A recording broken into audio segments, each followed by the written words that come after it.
Welcome to episode 91 of About the Cards podcast, live tonight on YouTube. As always, with hosts, we have a special host tonight. Chris from Crackin Wax is on with us tonight. What's up, Chris? Thanks for calling me Chris and not that other word. You're Yeah. going to get on the list. Steph's going to put me on a list. Steph and Loeffler at Junk Wax Twins. Ben Wilson at our trading cards. I'm Tim Shepler at Big Shep 79. We're a podcast by collectors for collectors. Hoping to bring you a smart, insightful podcast discussing trading card collecting. We're live every Wednesday at 8 p.m. Pacific on YouTube, Periscope, Facebook Live. Now we're live on Twitch and Breakers.tv. Follow us on Twitter at About the Cards. Reveals a podcast pretty much everywhere. Check out the website aboutthecards.wordpress.com. We're going to get right into it as we have a special guest tonight, Daniel Tillo at DT4 a left-handed pitcher and the greatest organization in baseball, the Kansas City Royals. Daniel, what's up, bud? How are you doing tonight? I'm doing awesome. How about you? Oh, I'm fantastic. We have our first professional baseball player on the show, of course, is a Royal, which I love. But you were originally drafted by the Twins. We got two Twins fans here. We love you first. We love you first, Daniel. Love that. and then you thought better of going and signing with Minnesota, and you decided, hey, I'm going to go to college and play some ball. And the Royals picked you in the third round because they know your worth in 2017, and you're in the organization now. You have a card Twitter as well, at Anything Cards, and a YouTube page. I'm cards at Cards Anything. I apologize, and a YouTube page, Anything Sports Cards. Is that correct? So, just give us a little background on Daniel and your playing career and what it's where you started and what it took to get drafted twice and what it's like for you right now. Yeah, well, I started at Kentucky my freshman year, obviously because I didn't sign with the Twins, and I only pitched 7 innings there, so I didn't get a whole lot of opportunity. So then I decided to go back home to Iowa Western Community College, and that's where I really kind of took off with my baseball career, just getting innings there, obviously, and kind of getting better each start and starting to throw harder each time out, too. And then a lot of scouts were coming, and then it just kept coming and coming. And then, like you said, I got drafted in the third round and kind of been moving up pretty much ever since every year. I finished the season in AA this last year. Outstanding. So what's it like right now? I mean, spring training got suspended at this point for you. Did you go back home, or are you still staying in the spring training camp? Or no, we got the spring training facility is completely shut down right now. So I've actually been home for roughly a week now, back in Iowa at my mom and dad's house, and I got to work out in my basement with my squat rack, and I kind of got to play catch outside whenever the weather's all right for me to do that. So it's kind of been a grind since I've been back. Yeah, well, I'm hoping baseball, with all this stuff going on, we understand why baseball, but we all love baseball on this show. And I'm ready for it to get back. I mean, we're supposed to have opening day like tomorrow. And, so it's a little somber, but hey, we're going to be rooting for you and get back out there. Tell us a little about your collecting history. How did it start collecting, and when did that start? What did you collect? Yeah, I've been collecting since I was probably like 10 years old, probably. In high school, I kind of took off a little bit. I didn't do it as much when I was in high school, but my older brother, Nick, got me into it at a young age. I just remember pulling that Felix Jones RPA number 10. That was kind of like my first big card that I pulled at the time. And yeah, I was pumped when that happened. But ever since, I've been collecting pretty much. And every Christmas, me and my older brother always do. We get the same hobby box and see who gets the better hits out of the two, which is always fun. So nice. That's awesome. Recently, in kind of the way we ran into each other, is I saw you. There was a tweet where you picked up your own first Bowman Superfractor from 2017 Bowman draft. So, what got you excited? And what made you were you looking for? Did it just pop up, or? Yeah, I saw it on eBay in the fall, and I was like, man, that seems like a lot of money for a card.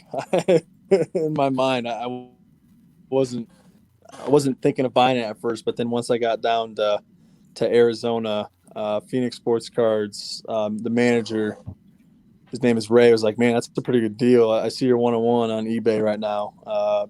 If I were you, I'd get it. And pretty much he kind of talked me into that day, and then I made the guy an offer and he accepted it. The funny thing is, when I first made my offer, and I made an offer when I was at my house in the fall.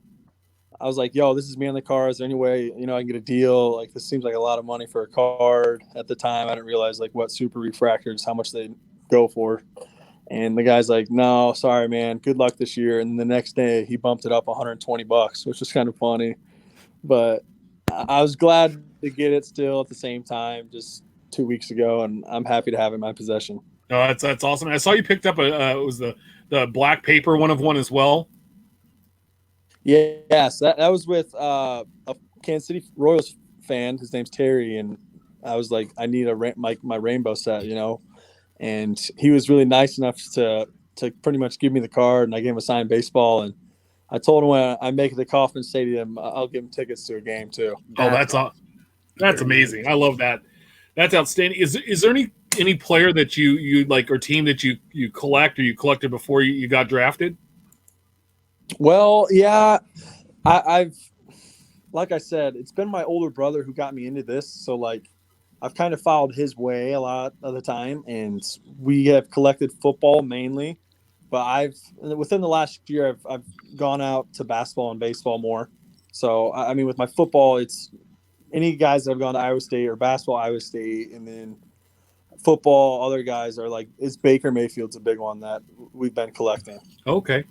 Nice. Yeah. I like Baker. I like his spunkiness. Like, there's just something about the guy that you want to root for, and then two, would hate at the same time, I guess. So you're like, I think with him, you're you can't for the other, right? So you're really pulling for him. Yeah, you really are.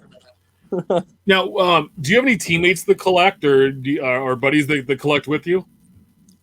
I do not. Not that I mean, I don't really bring it out all the time, but like, one of my buddies, I've been trying to get him into it a little bit more. His name's Tyler Zuber. He's a reliever, and he has a shot at making the big leagues this year. Guy to keep an eye out on for sure. But he has older baseball cards, and he showed me some. But recently, he hasn't been collecting as much. But I know like Danny Duffy will collect like shoes and like old magazines, but I'm not sure if he collects cards. I've never had the conversation with him on that. All right. Well, nice. So what is it like? So when you got drafted and they had these Bowman draft cards, can you give us a little background on what that process was like when you were, you had the cards come out? Did they, what's it like? Did they reach out to you, or they tell you that you're going to have cards in the product, or? Actually, no, they did not. Topps and the Bowman Chrome, nothing at all. I can't even remember when I first saw my first card with that. I just remember Panini because I signed for them. I remember seeing my cards for that. So that was kind of interesting, not really knowing the Topps product as much. Well, what's it like with Panini signing process? I mean, are they just dumping in, tons and tons of cards, and then you have carpal tunnel in the hand and got to ice it for a week? No, luckily I fought through the carpal tunnel. Luckily it's off season, so it's nothing I really had to worry about with that. But and I write with my right hand, so it's actually perfect. Oh, there you go. Very nice. And being a left-handed pitcher, it works out perfect. But I signed 1,000 stickers, and that was it with Panini. Yeah, wow, that's one of the things I was always curious about. You see all of the cards produced, but are there? When they get the athletes, are there like, I will sign 500, so you need to print 400 of these, 150 of these, and then 25 of these to tier them down to that point. It was always kind of interesting to see, how the athlete breaks it down, because I see a lot of it at work where, like for example, Panini's Elite Extra Edition. This guy signed 679 of them, but 25 with green ink and then 10 with red. So I was always kind of interested on how the process goes behind the scenes with Panini in my backyard here. Yeah, I just had 2 blue pens or whatever they gave me for that. They told me sign it with this and sign it 1,000 stickers, and that's all I did. Huh. Interesting. Yeah, very much so. We always ask everybody that's on here, if you could only own one card that you currently don't own, or currently own, either way, which card would it be? You could only have one baseball card in your collection. Which one would it be? Oh, probably a Mike Trout rookie card. Do you have one? Do you currently have one yet? No, I do not. Sorry, you broke out right there. Or maybe my Wi-Fi's not doing the greatest, but no, I don't. All right. So where do you expect you've been moving up here through the minor leagues of the Royals and finishing Double-A last year. What's your expectation to be this season? I mean, coming to spring training, I was in big league camp, and that was awesome to be around the big league guys for sure, and kind of learn their ways and pick their brains a little bit. I was kind of told I'm not really fighting for a spot in the bullpen right out of camp, but I feel like I was for sure fighting for a spot in AAA, and I'm hoping to start in Omaha. But either way, AA or AAA, I'm just excited for the season to start, honestly. No, definitely, and I really am. I love baseball, and especially the Royals. And you're coming up at, I think, with the Royals at the right time, as I saw back as they rebuilt in the early 2010s and made the run to 2 World Series and won one in 15. I think we're in the same spot. We Royals fans and Royals players are in the same position at this point. So hopefully you'll be one of the key cogs in the next year or two to help the Royals make a playoff push and bust up the Twins and win a division and make the playoffs again. Yeah, let's do it. I'm excited for it for sure. Well, I appreciate you coming on and hanging out with us tonight. And we've had a pro football player on a couple weeks ago. We have a pro baseball player hanging out with us. That's a Royal. So I mean that's amazing. But both guys are from Iowa. So I don't know what they're feeding you kids in Iowa. But there we go. No less from somewhere that I've been through. Sioux City. Yeah. True story. Because I have family in the very northern part of Minnesota. So driving from Dallas here, we kind of take 29 all the way up through Sioux City and Sioux Falls, etc. And on our way back, we went through a blizzard. And, oh, boy, we stopped to get gas in Sioux City. And the worst shoulder pain I've had since my surgeries. It's just miserably cold up there. It's lovely city outside of that. Well, Daniel, we appreciate it. Get some rest, and we will see you in the majors very soon. Hopefully. And playing for the Royals and beating up on the Twins. Sounds good. Yeah, sure. Let's do it. Thanks for having me on, guys. Only accept those wins. All right, buddy. Have a great one. Thank you. Thanks, Daniel. Yep, you too. Thank you, guys. And there it is. We have a pro baseball player hanging out with us, a Royal. I'm like super juiced right now. I was like, man, this is awesome. I purposely kept my mouth shut the whole time. We got to bring Sofer in. So we usually don't double down and have 2 awesome guys hanging out with us in one night. Joey, hey, so real quick, Jackson, who's on with us, Prizm Hoops on a couple weeks ago, real quick, from Sioux City, Iowa. So we've had like 3 guests in like the last 4 or 5 weeks from Iowa. I don't know what's going on. Just need to get Waxtopia on next. Yep, exactly. I was just thinking that. No, I'm kidding. Sir, you had to have me get him to follow you. I know. Then once we met, he was like, I think he's just jealous because we're battling always for Brett's. Let's just be honest. So Christopher, Chris, give us some background. Like, what is Crackin Wax? For the people in the holes that haven't heard about you and what you guys are doing up there, and by the way, love the logo and the hat. I'm big about logos and hats, and yours is awesome. Thank you. Yeah. For those who can't tell, it's a C and a W, and it was actually kind of designed after the famous Jackie Robinson Bowman card, honestly, because it's all blue and red. Okay. So it's a nice little nod to that. But Crackin Wax, people don't. They're always surprised when I tell them that we've actually been around since 2008. They're like, it's 2020 and I'm just hearing about you now. The reason for that is because we started off as a very kind of quiet blog back in 2008. And this was around the time when I started getting back into collecting, much like Daniel. I collected when I was younger and got out of it when I was a teenager because of, life happens and you get distracted.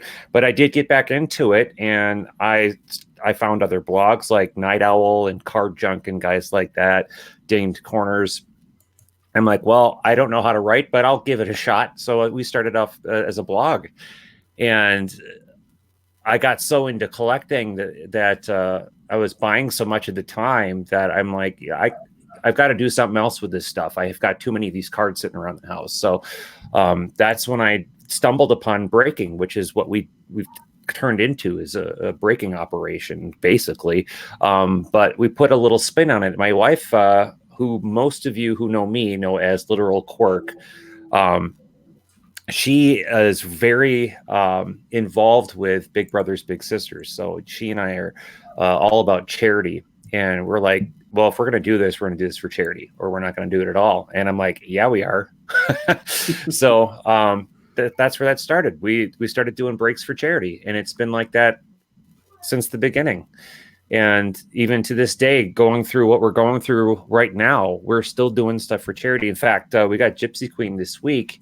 And I'm not trying to sell spots here. I'm not jumping on your show to sell spots. Please do. It's sold out anyway. It's sold out anyway. But our Gypsy Queen break this weekend is, yes, for charity, like all of our breaks are. But this one is in particular more for folks who are struggling due to the pandemic that we're dealing with right now. We're buying a bunch of gift cards with the money that we raise for charity, and instead of donating it to a charity, we're scoping out people who are in need right now. There are people who can't necessarily go to the store right now. So these aren't prizes to be given away for this. We're looking for people who are genuinely struggling right now to give out these gift cards, and that's something we've always been about, is helping out other people, while at the same time satisfying my need to open other people's cards for them. Hey, that's the best way, because you open them and then you get the excitement of opening the packs and seeing the cards, and then they go away and you're like, okay, I feel better. Like that. I know what you feel. That's an awesome feeling.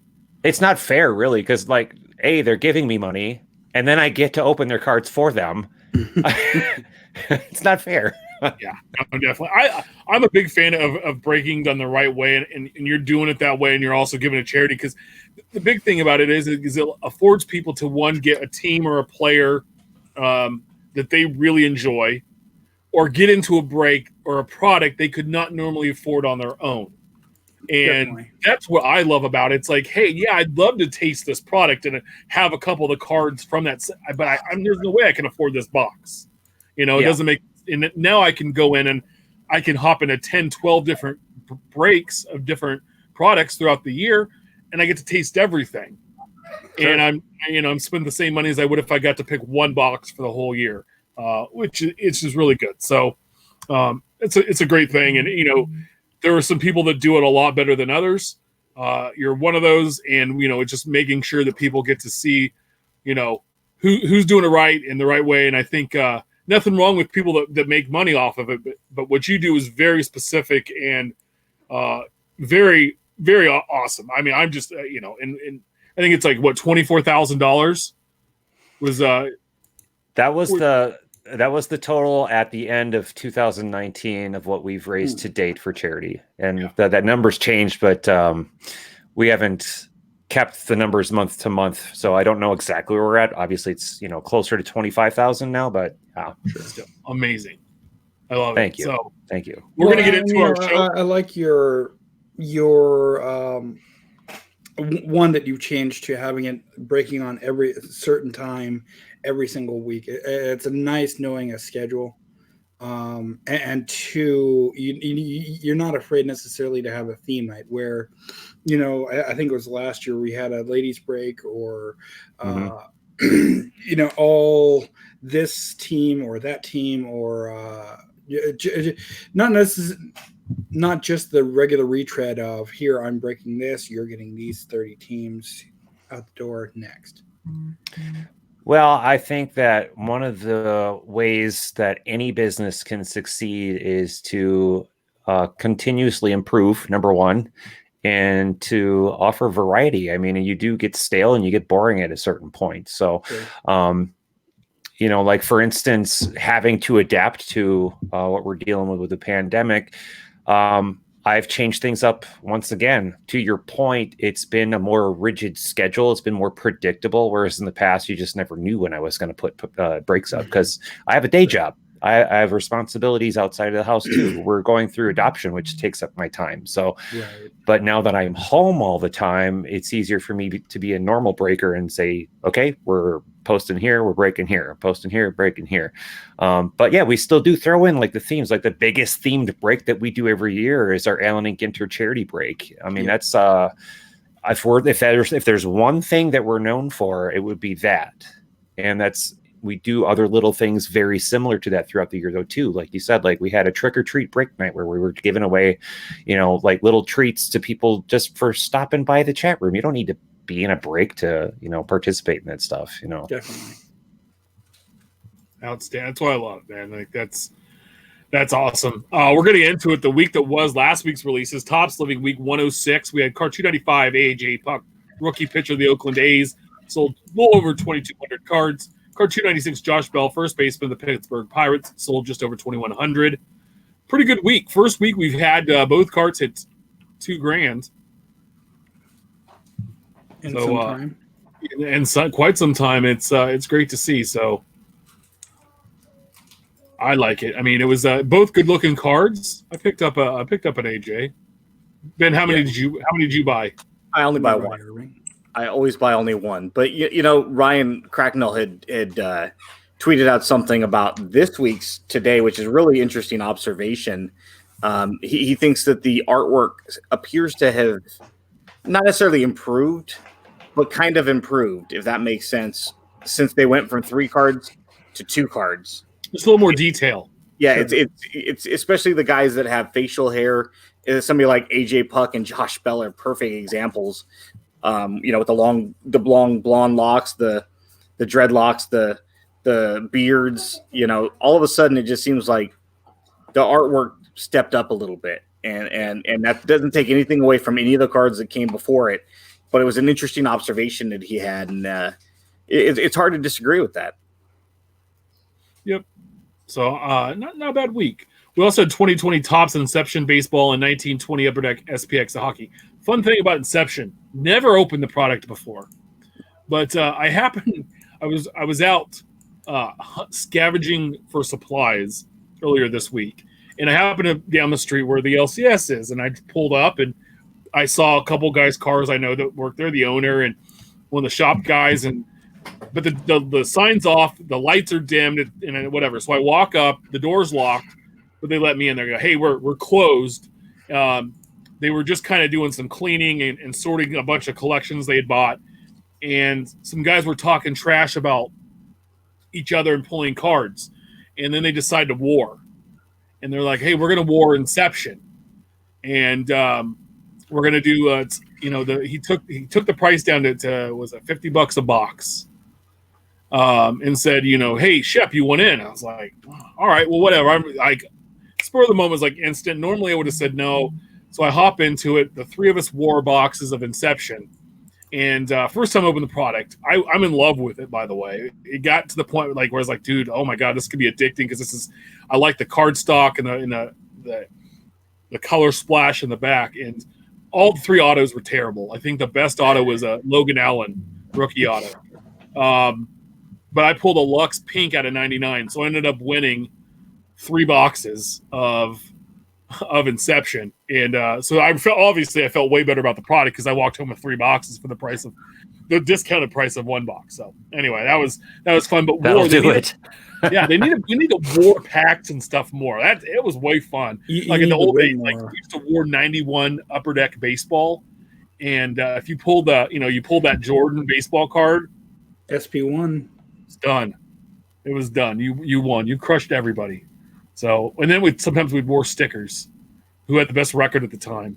So we were little junky kids back then. So that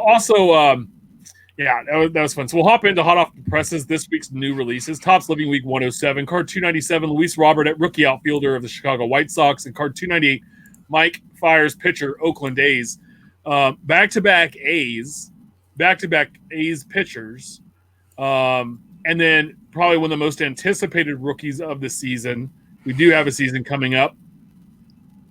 Luis Robert, who I expect to be the first card to hit over 10,000 we've had in quite some time. I think since Mike Trout. Let me go back and look. But what do you guys think about this week? Excited? Yeah, that Mike Fiers is just ridiculous. The detail on his beard it is amazing. And I wonder, to your point about back-to-back A's weeks, we were talking about this before the show, and I wonder if, because of what happened with the Astros, if Fiers was, opening day is tomorrow, right? Based on the calendar. And, Fiers was such a large part of our offseason. Obviously, go back to last week, AJ Puck is a big rookie, 6th overall pick in the draft a couple years back. And so it doesn't surprise me that Puck was released so soon to the opening day and Fiers was really on the eve. Mm-hmm. And then, of course, Steph, why don't you read that the back of the Fiers card, the dugout quiz. So, Topher, who was the 2017? Whoa, what did you just call me? Wait a minute. Whoa. Uh-oh, do we have to – somebody getting kicked out of the show? Who was the 2017 AL MVP award winner? Jose Altuve. Indeed. Well, I can read upside down. He is there's a trivia question on the back of all of the Topps Living cards. And on the back of the Mike Fiers card, the dugout quiz is who won the 2017 AL MVP, Jose Altuve. Solely because he's an ex-teammate, right? Yeah. Yeah. So, but no, so I looked back. We haven't had a card hit over 10,000 since Trout, which was 22,000 at card number 200. Mm-hmm. And the highest one since then was Yordan Alvarez a few weeks ago, hit over 6,700. Or 6,500. The average since Trout's card, if you take Trout out, so card 201 through 296 is 2,600. So I believe that Robert will beat out Yordan. I believe he's going to be a 10,000 Canton number card. I would argue that he would have been had everybody's money not been strapped. Good point. I think there's enough junkies in this hobby. They'd spend the money on that before they would go and buy toilet paper. I said 8,500 Topps Living. That's a good number. Or not Topps Living. I think it was Bo 1 million Cubs project. I think he said 9,300 was where he said under 10. I don't think it hits 5 digits, but I think it gets close. I think Pat Neshek's going to swoop in and buy 10,000 of these himself. So we're looking at least 20,000. There we go. Of course. There we go. So make sure you check out Topps Living Stat for a full breakdown of where these cards fall respectively in the set by team and position. This week, 2020 Topps Gypsy Queen drops about $100 a box, 24 packs a box, 8 cards per pack. You should receive 2 autographs, 1 chrome box topper, 4 Fortune Teller minis, 3 Tarot of the Diamond cards, and 1 base SP card should be included in there. It's a 320 of me. There's a 300 card base set with a 20 card extension set, which is 301 through 320, and those are averaging 1 in every 24 packs. So basically 1 a box. It's the second year for the chrome box toppers, and you could build a set because every card will have one. Image variations have a couple themes using pictures from special games. So we have the Weekend Players edition, and those are in hobby only. And then the Jackie Robinson Day variations. You have to look to make sure the players are wearing the number 42. Sure. But those will be in this year. So I think there's also military versions on that as well. Oh, there is. Nice. Okay. Yeah, and the armed forces are not easy to pull. Those are really tough. Our buddy Brent Williams opened up, I think he said 19 cases, and he did not pull one. Wow. Good luck getting that match chat. No, I looked earlier, and I just typed in, because usually I'll just type in 2020 Matt Chapman for everything to come up. And I typed in 2020 Gypsy Armed Forces, and it's probably about 2 o'clock Pacific. There was 0 listed on eBay. Of anybody, not just Chapman, all 15 subjects.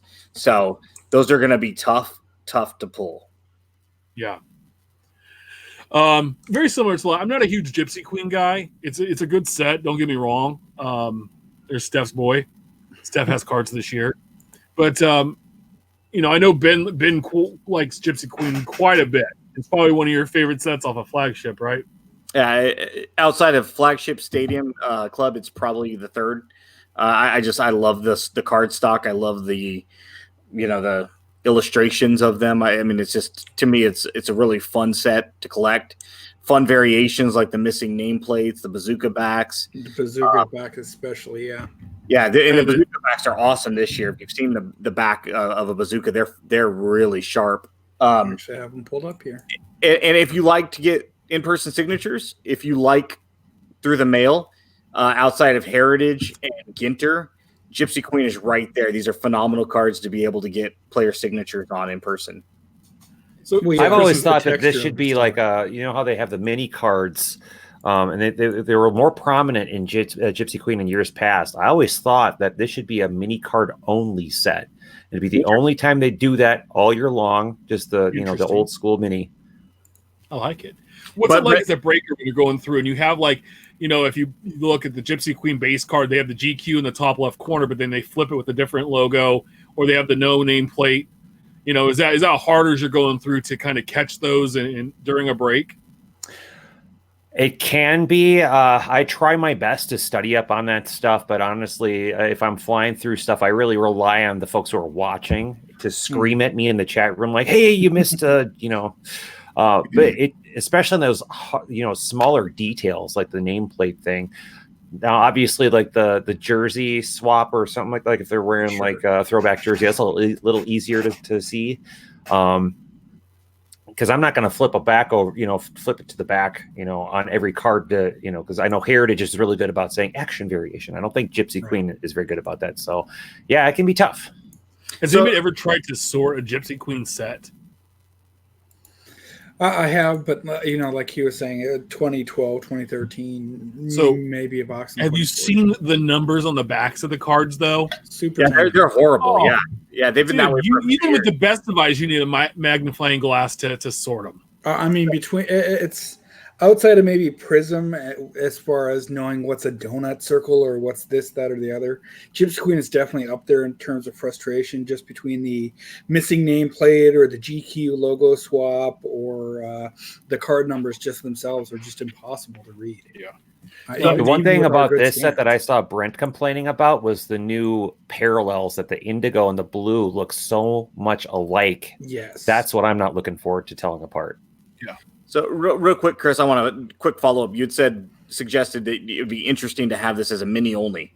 So now, in your opinion, are we talking 1975 minis, which are a little oversized comparative to Allen and Ginter minis, or are we talking more of like Ginter minis, which are, mini? I'm talking more of the tobacco minis like they've been implementing in the set. An entire set of just tobacco minis. Now, it's not going to sell as well, obviously, as it does now if they did that. So I understand that they would never do that. But to me, I think that would be an interesting addition to the collecting season. Because anytime I look at a product and I'm breaking it open, I ask myself the question, what is the point of this set? I don't necessarily know the point of Gypsy Queen. I know they've got they've focused their theme on tarot cards and things like that. And they've backed off the minis because obviously that's a Ginter shtick.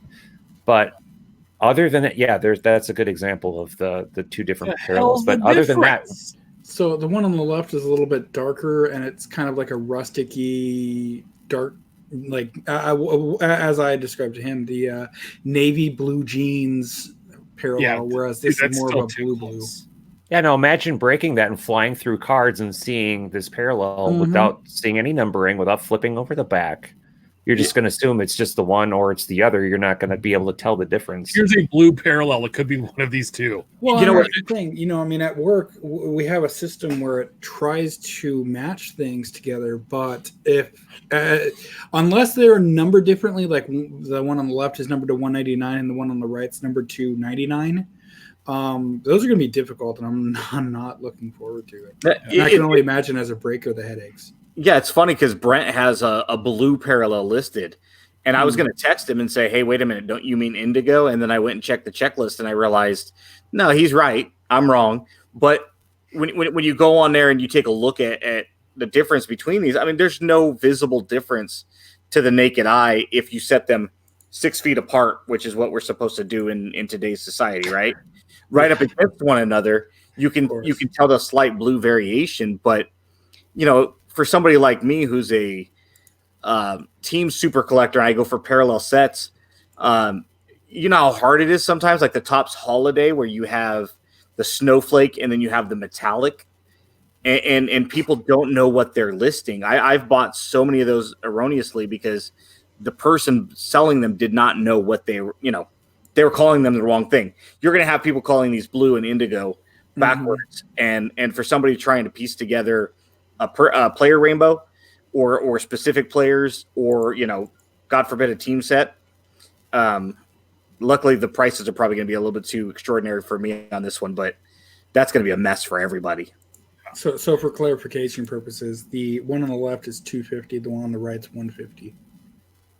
So at least there is it's not like Prizm where there are unnumbered parallels that are somewhat hard to tell apart. Yeah. But you're also basing it on the fact that every seller is going to either list the serial number or it is going to, they're going to mix up blue and indigo all the time. So as a buyer, you're going to have to email the seller. You have to hope that they're going to get back to you in time before it sells to somebody else. And or just buy them all. Yeah, just why not? Showing them. 2019 Panini National Treasures football drops Friday. It's a little about $1,140 a box. Not too bad. 1 pack per box, 8 cards per pack. You're going to have 3 autos, 3 mem cards, 1 parallel, and 1 base or insert. There's a 100-card base set, and its checklist is loaded with past stars and current stars, all numbered out at 99. And past teams. The rookie patch autographs are back, and they have on-card signatures with jumbo swatches, and they have a print run of 99 or less.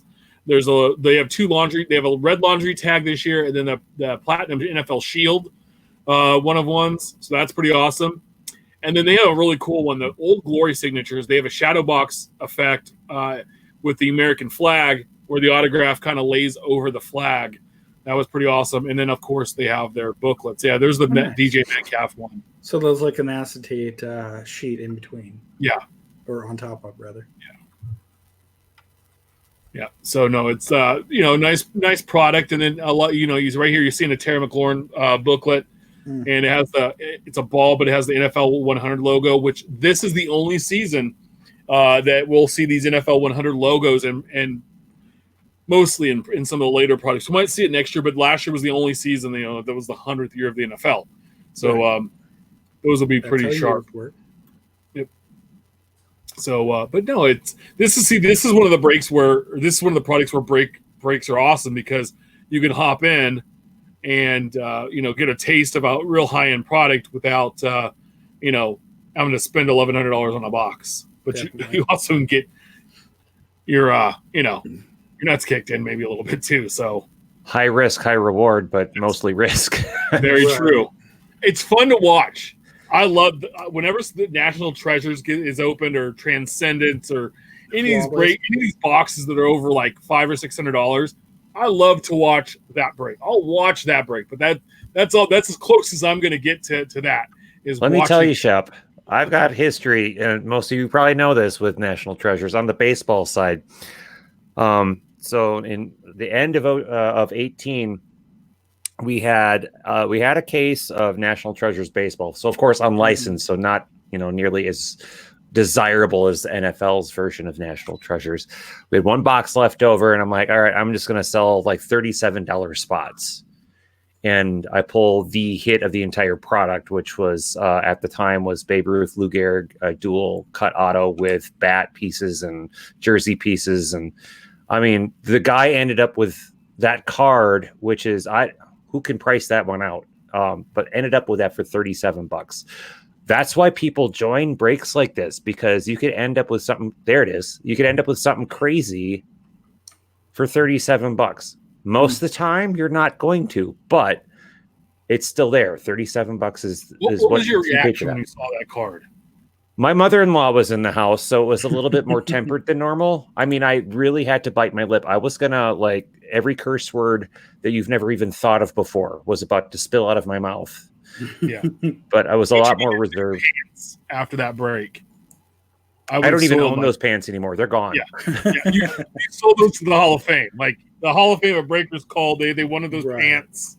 Topher worn break used pants. Yes. Yeah. I heard that's going to be at Mojo Breaks Doug's dual autograph. He's going to have those cut up and sent out. No, that's a beautiful. I've seen this card. That is the best Babe Ruth card I've ever seen. Nobody else only slightly better than mine. Slightly. When I used to buy into breaks for, back in like 2012, 13, and 14 pretty regularly, I'd get in National Treasures where you'd have like 8 cards in a box. Each spot was like $60, and then it was like a draft. You get randomized a number, and then, whoever got number 1 got the first pick of the box. And, for $50-$60, you're still getting probably $20 or so back in the card. Most of the cards had a decent enough value on the secondary market to where, like Chris was saying, for $37, even if you're a little bit higher, $50, it's worth a gamble, because that's really all it is. You're literally dropping $50 on a single hand of poker, but you are going to get at least one card, right? You're going to get a card, and you'll probably get 30-40% of that value back at least, if not, in this case, 1,000% above. I mean, what is that card worth? 10 grand, 5 grand, 15 grand? Who the heck knows? Who knows? I actually tried to facilitate a sale on that with the person that ended up with that card, and they couldn't agree on a price, and it was up in that range. So, I mean, it's possible. So, well, yeah, something like that. It's never not gonna have a market. It may not always have the same, like artwork, right?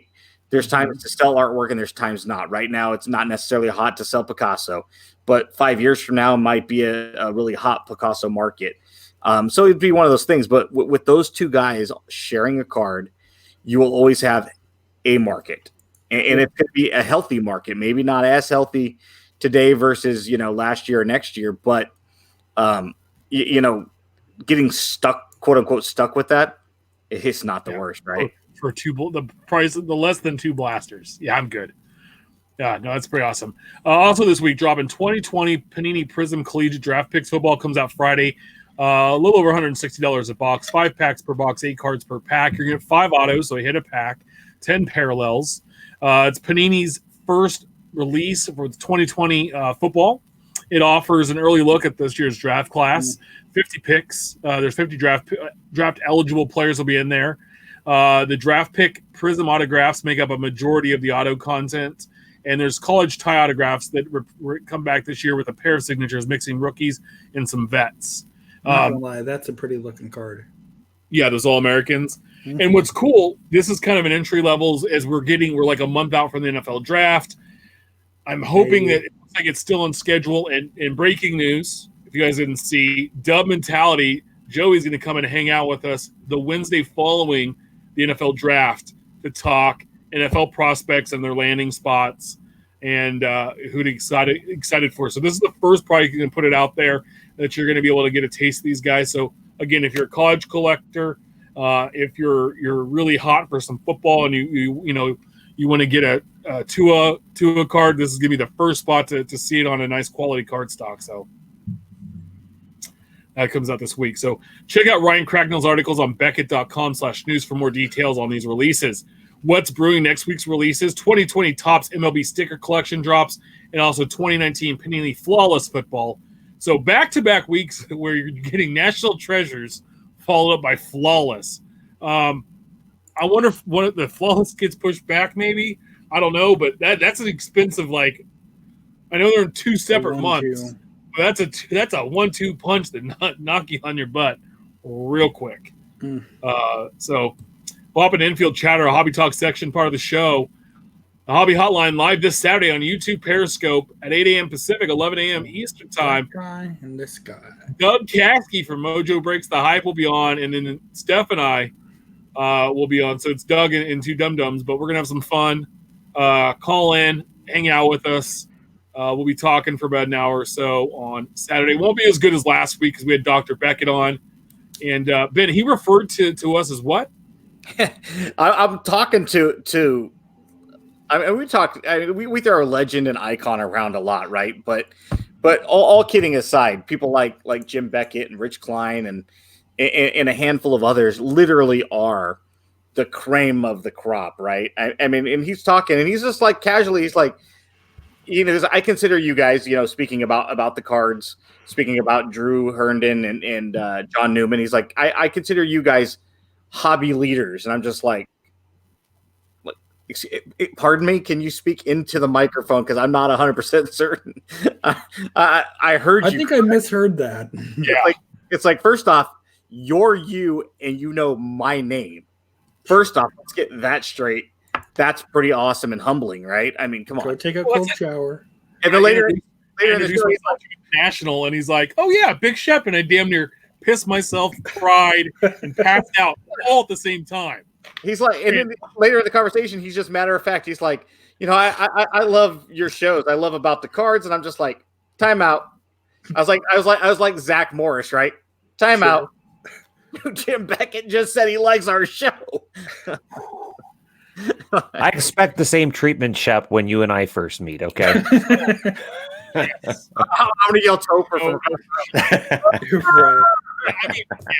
I'm gonna go run the opposite direction. It'll be the part is the lingering hug. Yeah, I mean, it'll be the most mediocre group of people we could ever have in one place. Like, we're the cream of the crop, right? And they're the cream of the crop, and I mean, are we gonna get into the other thing that Mr. Beckett, Dr. Beckett, had to say on that show for those that didn't listen? Obviously, the big topic that everybody wanted to know was what was his opinion on the true rookie card of one Mark McGuire, and I had it all laid out like I did with Uncle Rich when Rich was gracious enough to share a weekend with us, and I had laid out my thoughts before he and I really got into the debate. I was ready to go, right? I had like looked in the mirror and talked to myself like 15 times, like, all right, Jim, James, Dr. James, right? I was practicing, and before we even laid it out, he's just like 85 next, and I'm like, can I ask a question? He's like 85. What else you guys got? And it was great. You got to go back and watch it because he and I did go back and forth a little bit on it. He didn't agree with my position, but he also didn't disagree in the sense that he's like, I can see your perspective as well. Yeah, it's kind of ambiguous. But it's awesome of him to answer the way that he did. He knew it was coming. He was ready for that question. And he just kind of brushed me aside. Matter of fact, this is how it is done. Some people might have tipped him off. Oh, I'm sure. Some people. I know Shep was one of them, but there were other people that are like, if you either ask the question or else I will call in and ask the question. Shep. Oh, is he dealing with the same internet issues that we have been? I've heard that CenturyLink and Comcast are just sucky right now. Looks so. Well, since he was hosting the show for us, are we still here and live? Hello, is this thing on? Can anybody hear us? Are we still out there? It says we're live. Is there anybody out there? He was just so excited that we had a Royals prospect on. He just couldn't handle himself. He probably, was just thinking about meeting me for the first time, pissed his pants, and left the room. He's just like, you know what? Screw it. I'm out of here. That's about what he did when I said, hey, Tim, go say hi to that guy on the end of the row there. And, that's how he got introduced to Dr. Beckett. And like 5 minutes later, he's just dead on walking, just completely lost his train of thought, needed a cold shower. There he is. Hi. Needed his cuddle buddy back. All of a sudden, it just went whoop, and I was gone. What? I don't know what happened. So he said 85, and the last thing I heard was 85 and move on, right? That was it. It was just he was very matter of fact. He was like, you just need to scream, "Hey, Angela," and it resolves things. If I remember correctly, I was like, "Hey, listen, I got a question for you." He said 85. Who else has a question for me? Yeah. Like, alrighty then. Yeah. So real quick, so the DM B Factor, he and I go way back, like I don't know, 1990. And his name's also Tim, and he happens to be a Twins fan, so I've been surrounded by terrible Twins fans for a long time. But we're surrounded by all three of them. That. Like all three of them in the world are here on the show or in the chat room together. So enjoy, boys. Of course. Yeah. Upper Deck closed its corporate offices. So at Upper Deck Assist tweeted out, given the governor of California's order to close during COVID-19 outbreak, Upper Deck's corporate office in Carlsbad are now closed and staff are working remotely. We'll not be able to answer phone calls, but we'll be able to assist through email, Facebook, and Twitter. Baseball card exchange sent out due to the COVID-19 outbreak. We are no longer able to go into our office in Indiana. Therefore, we are no longer able to ship out orders. We will still be accepting orders, and they will ship out as soon as we're allowed to go back in the office. We're also not allowed to accept packages for authentication. We asked you from refrain from shipping until we're able to accept packages again. And please check out our website for updates. BCW Supplies is based in Indiana, and our governor has enforced a stay-at-home order during the coronavirus outbreak. As such, BCW products will not be shipping until we're cleared to return to work. Thank you for your understanding. Steph's company, ComC, sent out something as well. There's going to be delays in shipping. Yep, shipping and processing. They had a outbreak like 10 miles outside of the main headquarters, one of two, in the Washington area. And as far as I know, it went into effect tonight at midnight, their time. And we're still processing, but it's going to be delayed with no time scale. Yeah, but you're still able to shop on the site from home, which is great. I mean, nothing leaves the warehouse, so you can still purchase and sell and trade which I've been doing. I've been spending a few bucks. But if you've sent anything to us, there's going to be a delay as far as processing, scanning, identification, and on the shipping end as well. Which everybody should understand. But this is a good time for a PSA. It's amazing when you have all this free time how many parallel team sets you can purchase on eBay. Or how you can organize and stuff you've been trying to organize for 6 or 7 years. I say we challenge our good buddy Bo to recount every single one of his Cubs cards during live. I need to do it. Absolutely. It'd be like Andy Kaufman reading the Great Gatsby at a comedy show, right? I mean, it just take forever. Oh man, I think if Andy Kaufman was like, I wouldn't say Andy Kaufman, I would have punched him. And then you'd have been like, "Hey, here, bring it in, man. I love your work." Right. So real quick, do you think this is going to update? This will impact any release dates for like Upper Deck, Topps, Panini? I they're not able. That Panini and Leaf have both said that they're not shipping, or there will be severe delays as far as when product is being released. You said Panini. I didn't catch the other brand. What was that?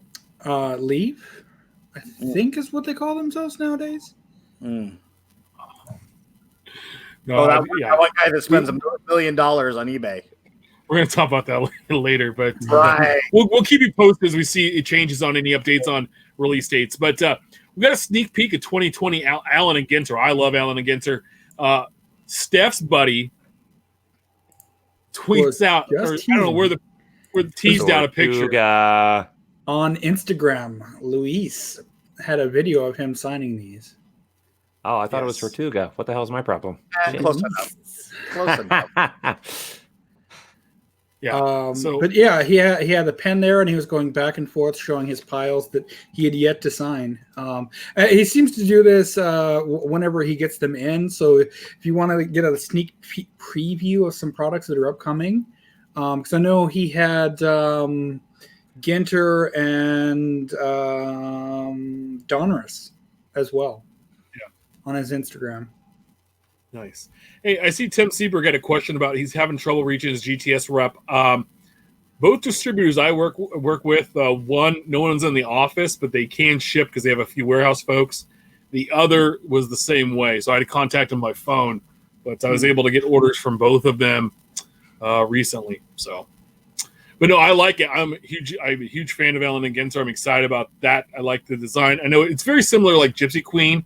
Year to year, where Allen and Ginter and Gypsy Queen, they don't it's a slight change from what it looked like the year before. I like it though because it gives a little bit of continuality in them. But I think you're in either you like Gypsy Queen and you're not a big fan of Ellen and Ginter, or vice versa. I feel like there's nobody that's really excited about both.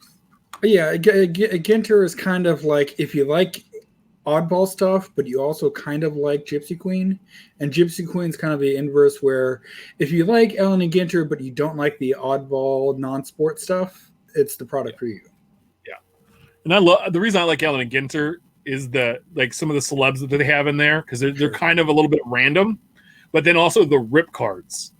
Because nothing's more fun than getting a rip card and not knowing what, and then you want to rip it, but then it's like, Mike Trout on the front of it, and it's like, oh, dude. Last year, in one of our cases, we had, and I do this thing where I asked the person who I hit it for, if you want me to rip it live, we had a Trout Ohtani duel, and she said yes.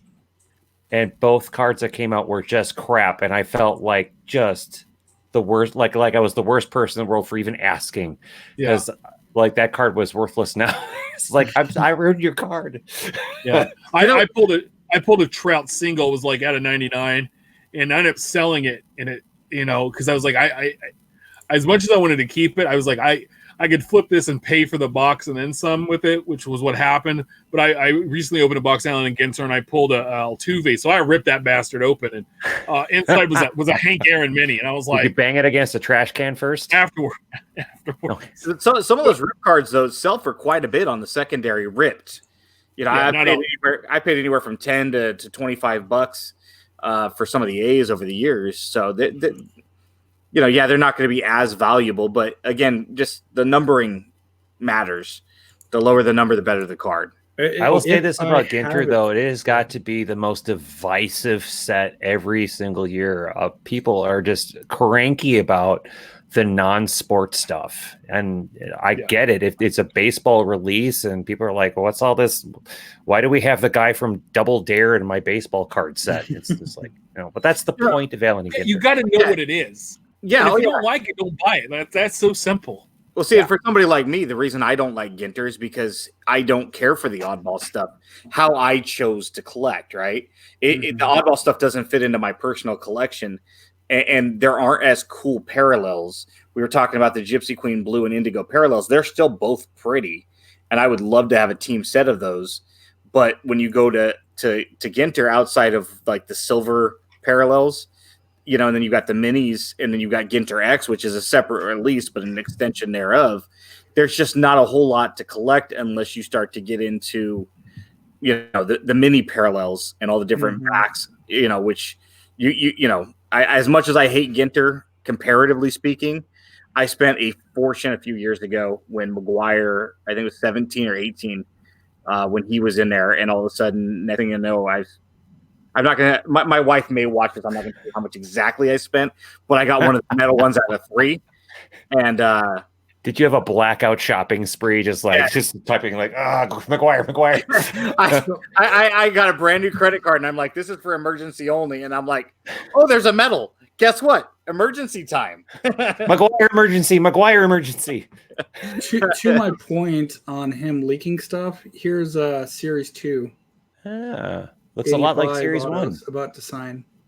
So I'll have a video like this where he just goes back and forth or hovers. Nice. We also saw a preview this week of 2020 Topps Archives Baseball. The years were released. We're going to have 1955, 1974, and 2002. My favorite is the 89 Topps Cornfield Variations. As we talk about Iowa, like it's all about Iowa now. Well, and I mean, this isn't heaven, this is Iowa. But no, I mean that's obviously what they were going for with the tie-in with them playing on the Field of Dreams field they were supposed to play on, rather this year. They look amazing. That parallel only. I don't know that anyone outside of the Joe Mauer card really wants 2002 Topps. Yeah, ugliest set. Yeah, no, People talk shit about 87. 2002 was gross. Looks like baby poop yellow. Yeah. Right. Yeah, our archives is just it's seen better. Retail only. We need to send it to retail. Mm-hmm. Agreed. It needs to really couple up with like Topps Fire or something. And no, what you do is you start a fire and you throw Topps Fire in there. That card right there, that poster is badass. I don't care what you say. Definitely is. That is badass. I'm wondering if they have multiple kids. cities with different players. Well, they're posters. I'm curious does it say how large they are? Are they like actual poster size? It says nickname mini poster. So are they like mini poster? Yeah, probably card sized, I would maybe guess. 5x7? 5x7. I hope they make an A because I saw that Blake Snell as I was scrolling like archives, gross. Scroll. I'm like, whoa, wait a minute. I like that. I'm waiting for the rise of Taiwan Walker mini poster. No, that didn't land? Okay. No, I get it. I got the Star Wars reference in. He's what, 34 now? He's still he and Bubba Starling. They could be on he's like still a prospect, right? Let's get organized. At JV Batting Prack on Twitter said, "Hey, question." Did he drop again? When you organize a collection, do you go by individual player or type of card, or does it depend on how many you have of a player? I was thinking of organizing my larger player collections together, then have generic buckets like autos, rookies, etc. I think it was a great question, and I'm gonna let Chris lead off here. How do you stay organized? For me personally, when I'm sorting my own collection, I go basically my PC, my Titan stuff goes into a binder and it goes by year, then by release date, and then by alphanumeric numbering on the back of the card. And it gets to be a pain in the rear if I don't know what the release date is. Now, if it's anything that's going into a shoebox, what's that? And what's it that's in your PC? I've tightened it down to basically only Bowman First or Topps rookie autographs, twins only. So, I mean, okay. I've really pared it down. So I'm rarely buying cards anymore, basically. Sure. But if it's anything that's going into like a shoebox or anything like that, then it's, it's kind of generally the same, but I don't really care about release date then. Then it's just year, set, and then alphanumeric. Still a pain in the butt, but it keeps me organized. Makes sense.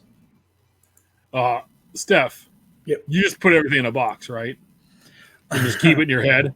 Well, I mean, essentially. No, I mean, after work, there's so little that I want to do organizing that I like to make it super simple to say, if I'm looking for Leaf, it's in this box pre-2012 or so.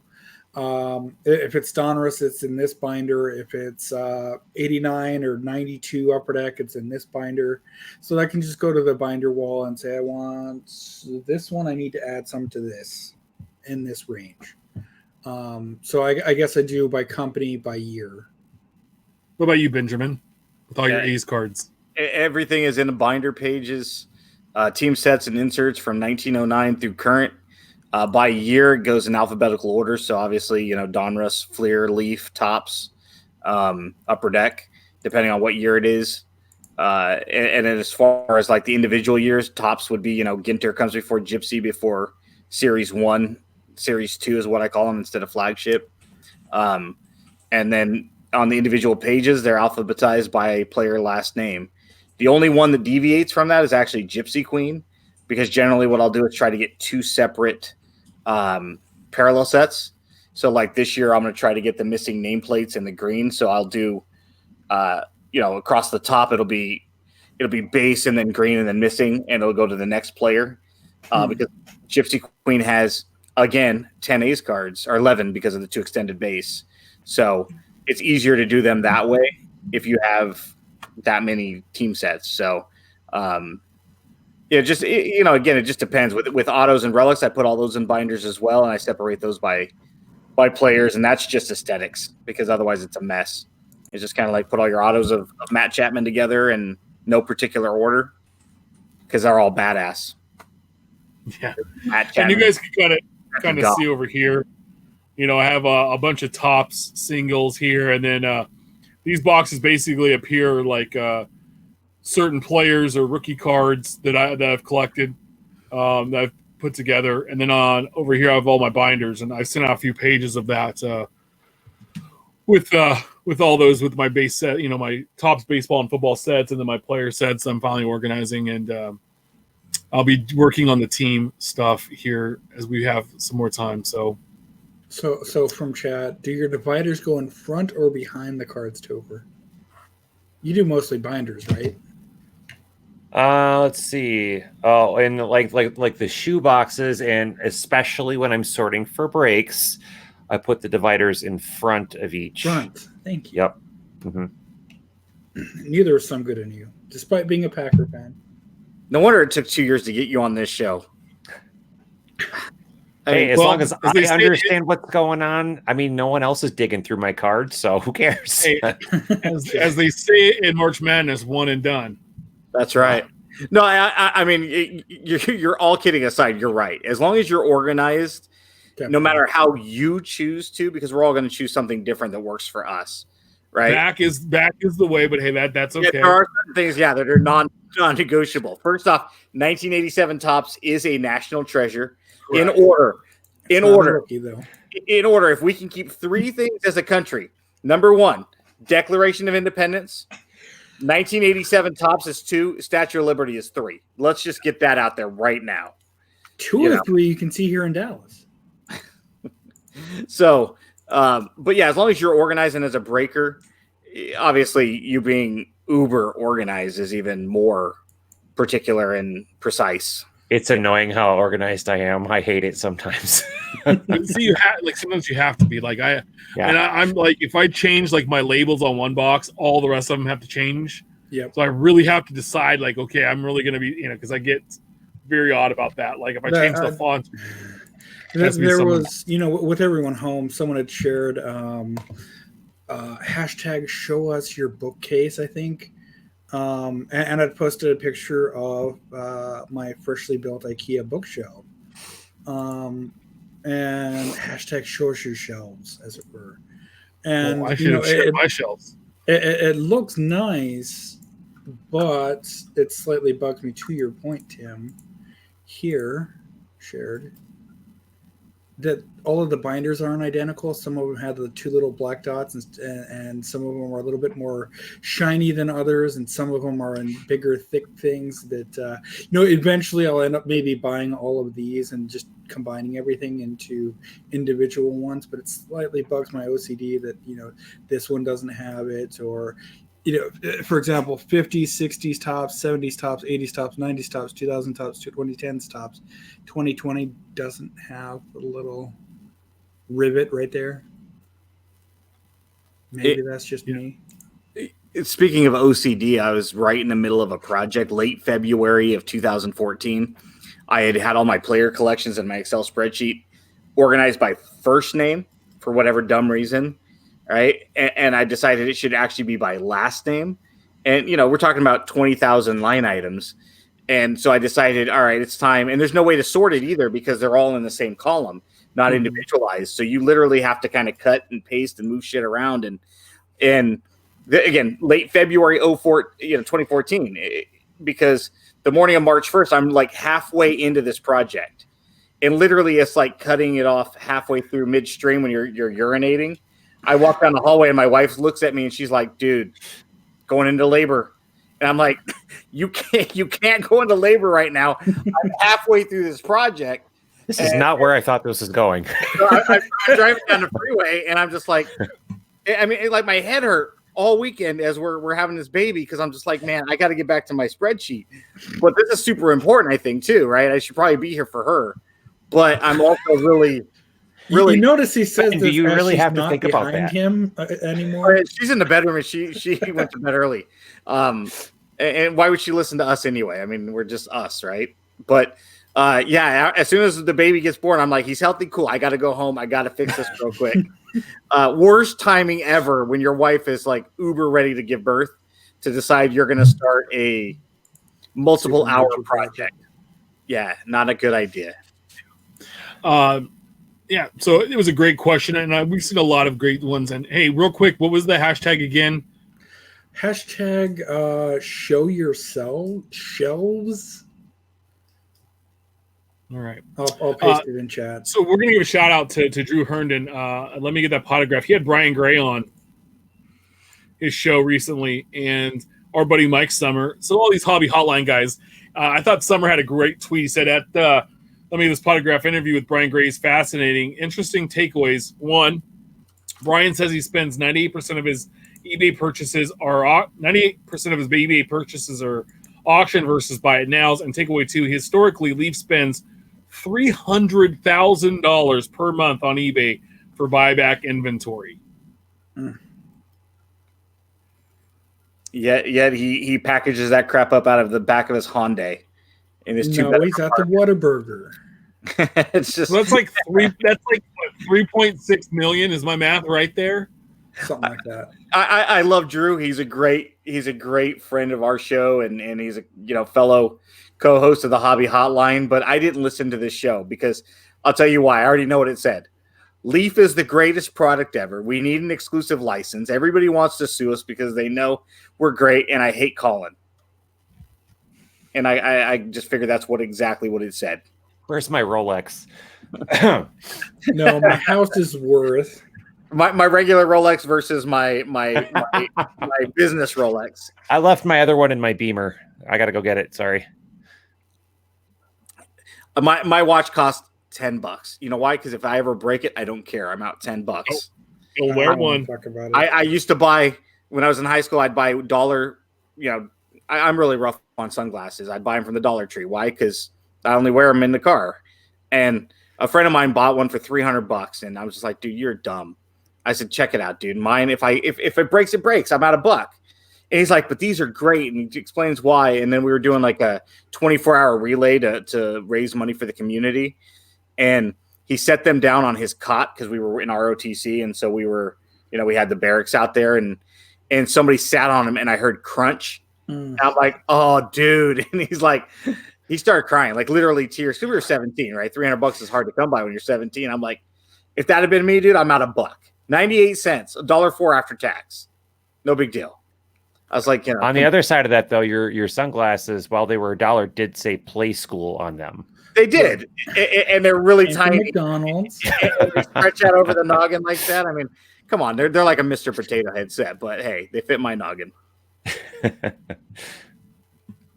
Also, my wife is present in the room, so I have to watch what I say now. Hi, Ben's better half. And how is your kid turning out now? Kid's fine. The birth came out fine. The project got done. Everybody was happy. Good. Well, speaking of projects, Topps Project 2020 is out, and we got the first 2 cards today, and it was a Nitro card and a Sandy Koufax card. I almost said Sandy Alomar. But I didn't understand, so I just thought that they were having, like, they had 20 artists and 20 cards. So I thought one artist was paired up with one card, right? No. Each artist at some point is going to do each card. And they're running on the suggested retail prices if you buy it from Topps is $20.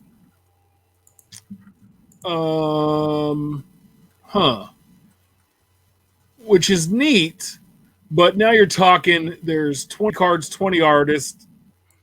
Do the math. If you want one card of a guy like I want the Brett, I'm buying that card 20 times at $20 a piece. I'm going to spend $400.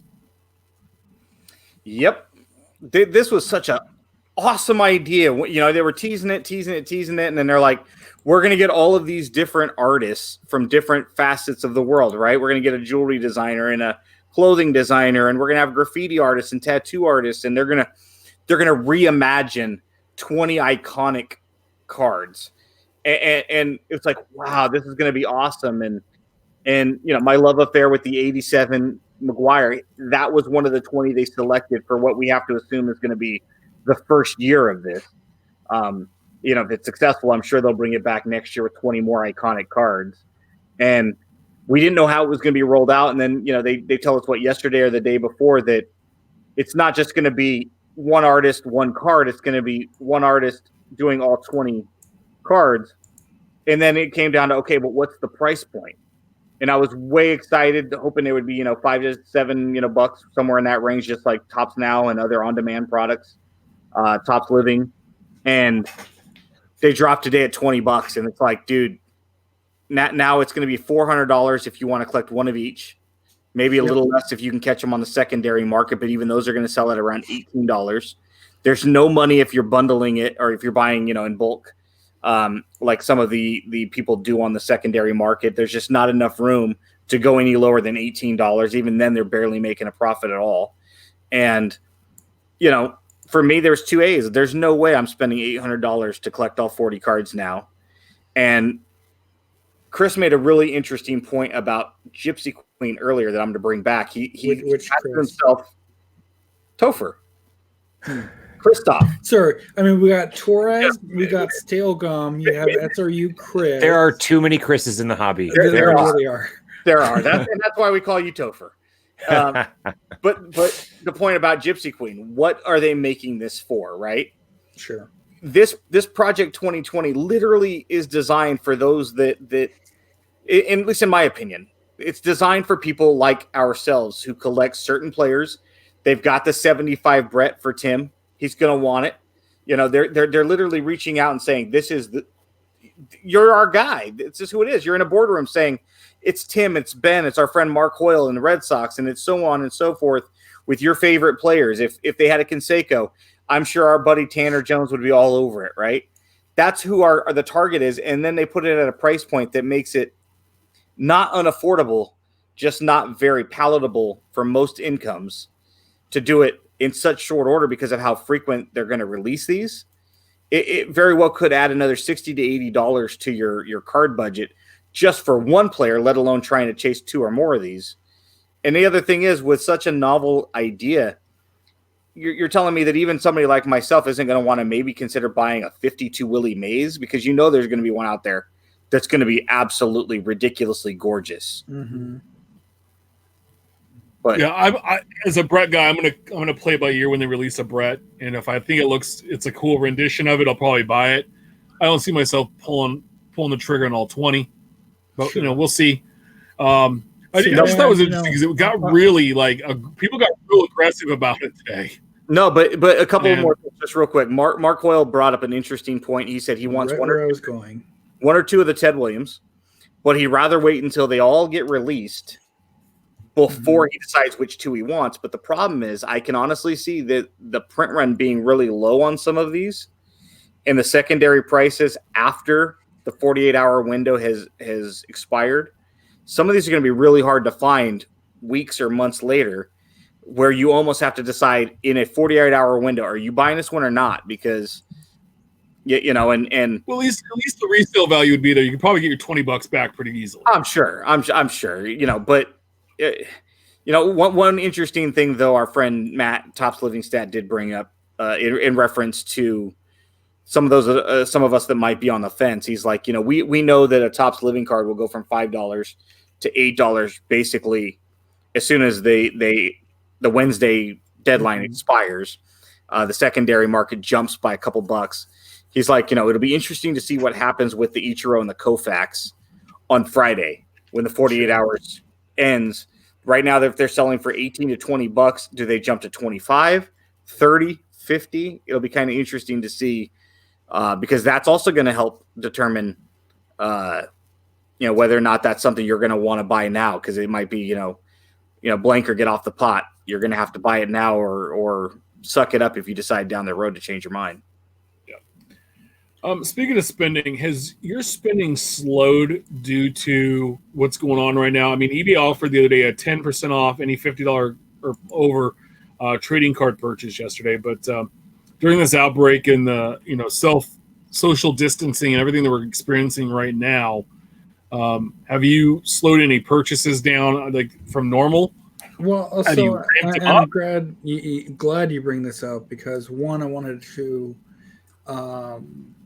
clarify a comment I made last week wherein through one of our favorites listeners who works for the USPS, The virus allegedly, so they're saying now via the CDC, only stays on cardboard and paper objects for hours. So you don't necessarily need to leave things for a week before opening them. I mean, do what you're going to do anyway. Definitely stay safe. But you don't have to let it sit out for 3, 4, 5 days. But personally, it hasn't slowed so much as it has, being wary about when and how I open. I mean, I had my first 2 Sport Lots packages come in this week, and after letting them sit a day, I put them all in the binders to match the rest of my sets that show legend Mike Summer helped me with, and another random from Sport Lots. But I wouldn't say that I've spent any less or any more.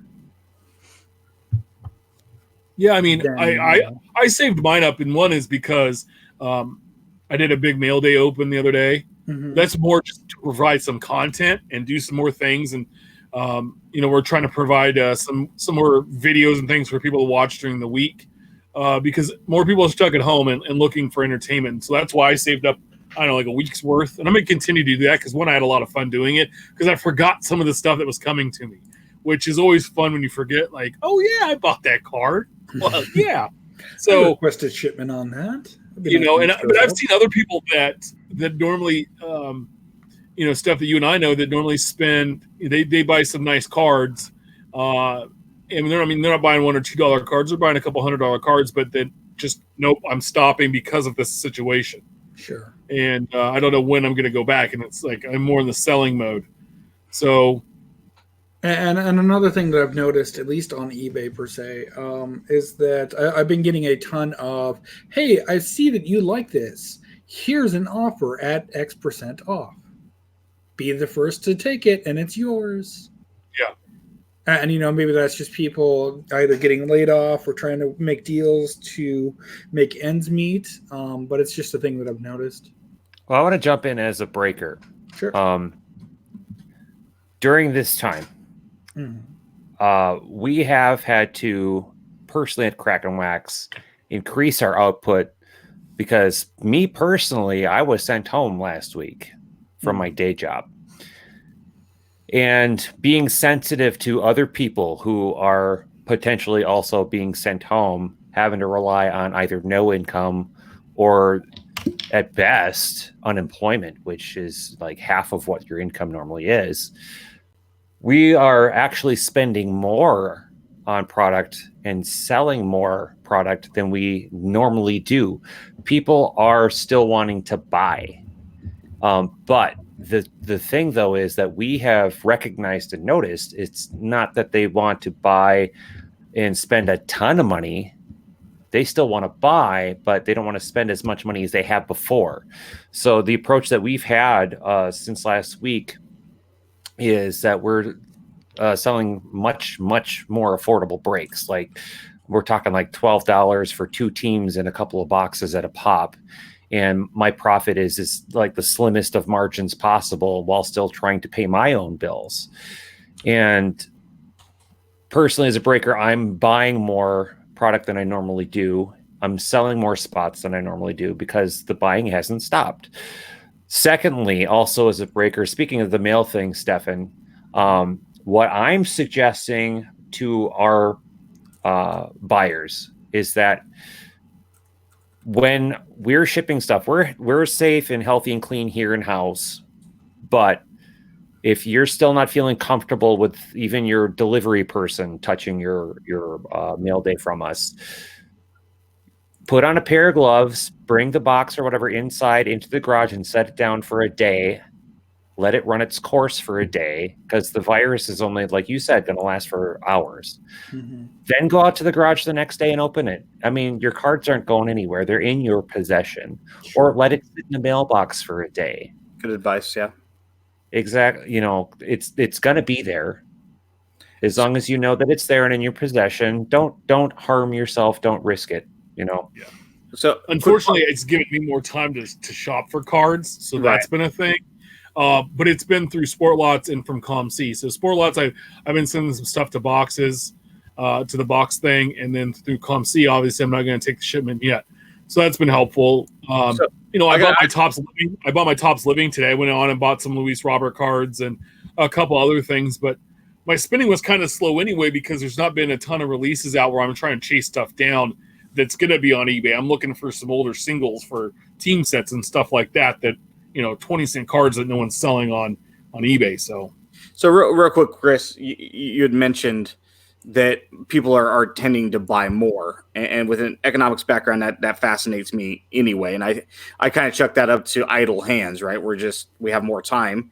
And I noticed after I got injured and I was on disability back in 2012, my spending went up exponentially, despite the fact that my income went down because I just had so much time.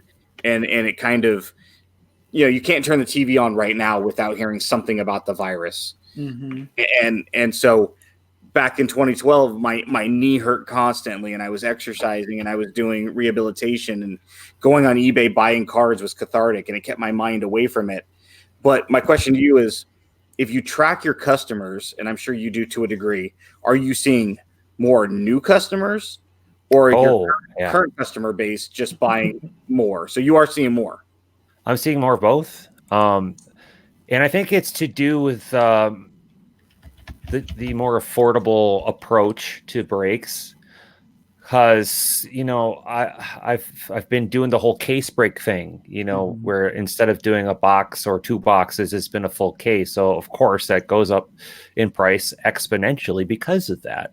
Sure. If you're willing to take the financial risk as a breaker and only do boxes instead of full cases, you're going to find that your customer base is going to grow, because especially right now, people want to spend, but they don't want to spend a lot because there's a lot of normalcy that they don't want to give up. They're already giving up a ton of normalcy as it is. Sure. People aren't even sure if they can go out to get groceries right now without, getting someone else sick. And now they're expected to not buy cards. That's not going to happen.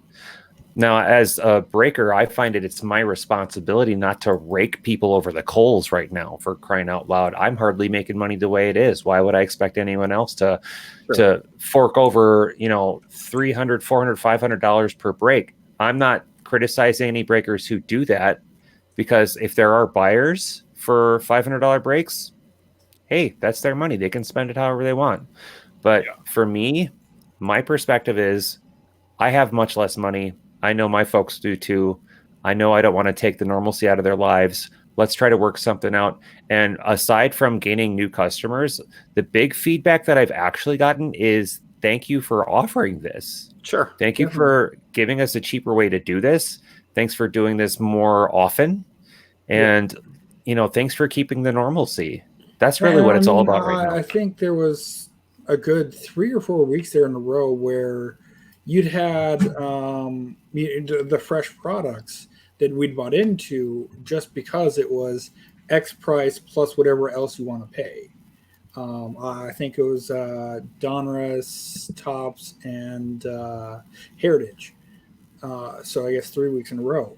But it was nice knowing that, one, I'm not breaking the bank to purchase out most or nearly all of a set.